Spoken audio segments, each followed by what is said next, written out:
Union Square is dying. Okay, that's what the headlines want you to believe. But in this video, we're gonna actually dive deep into the status of Union Square. Hey everyone, my name is Alex Epstein. I'm a lifelong San Franciscan and realtor here in the city. On this channel, I break down what it's really like to live in San Francisco, from real estate and neighborhood tours to cost of life and daily living.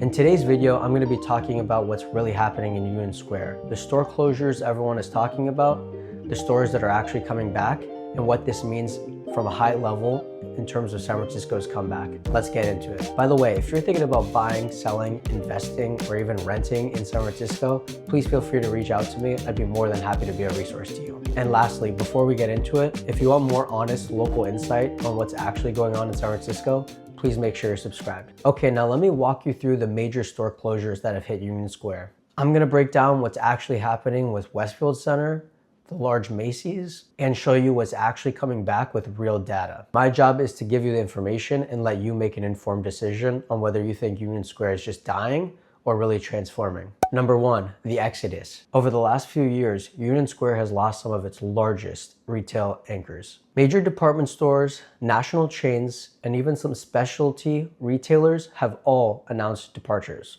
And just to be clear, this isn't just one or two stores, it's dozens.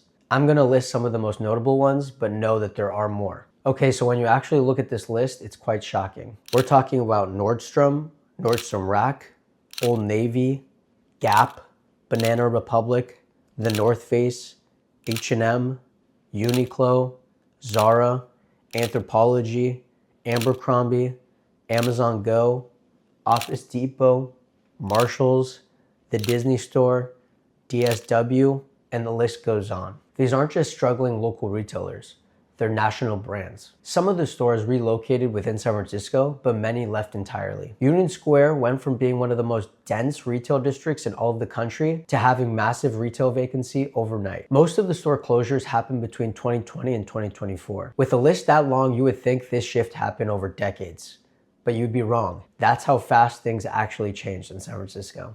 2. The biggest closures. The Westfield San Francisco Center was the most symbolic loss for Union Square. This mall served as the anchor for the entire district. For those of you that don't know, Westfield is a multi-storied mall that housed dozens of retailers right in the heart of San Francisco. Once our flagship Nordstrom's departed, it was the sign of a major shift. The Westfield Center wasn't just a mall, it was the spine of Union Square. When Nordstrom announced it was closing its flagship location, that's when people began to ask the question, is San Francisco downtown dead? More recently, Westfield filed for bankruptcy and gave its property back to its lender. The building sat largely vacant for a prolonged period of time. However, as of January 2026, the building has permanently been closed. The reason Nordstrom cited that they left was because of changing consumer behavior, foot traffic, and theft.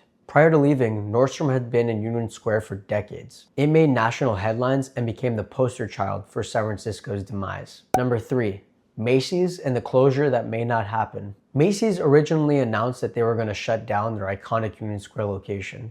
However, recent reports suggest that that might have changed.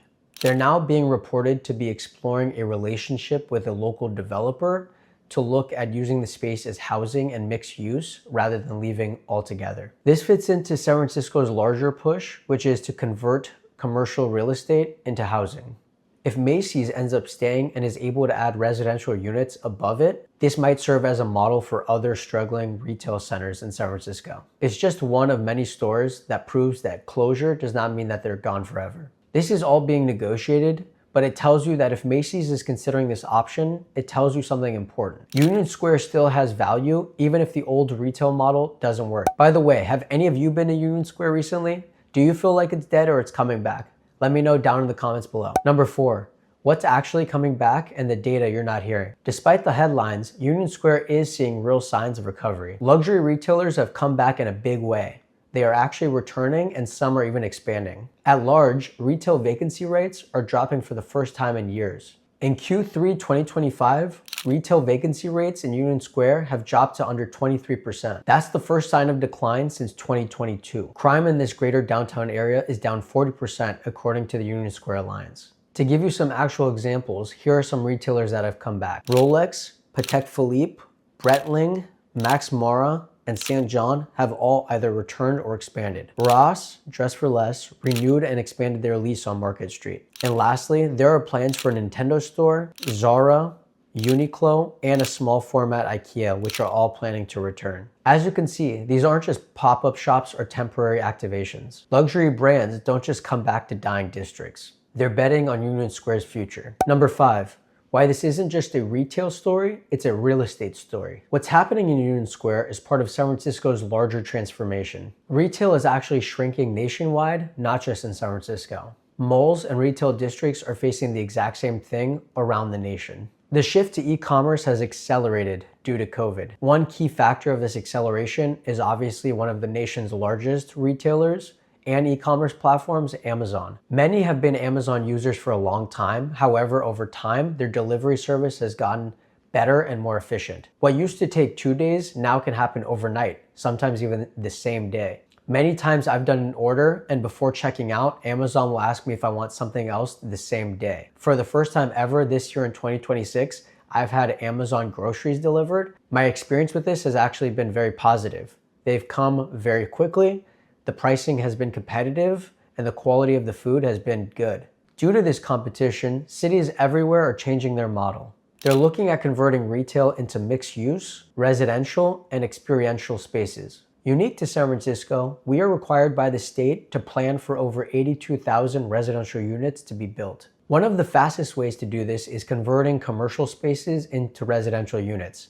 However, not all commercial spaces can easily be converted. Union Square might serve as a model for how other cities' downtowns can adapt. We're already seeing this with the Safeway redevelopments happening here in the city that I've covered in another video. The same thing is happening here. Old retail is becoming new housing. That's not necessarily a failure, but rather natural evolution. What people get wrong about Union Square is thinking that it's dying, when really it's just evolving and changing. Retail will come back. It's just gonna look different from what we were used to.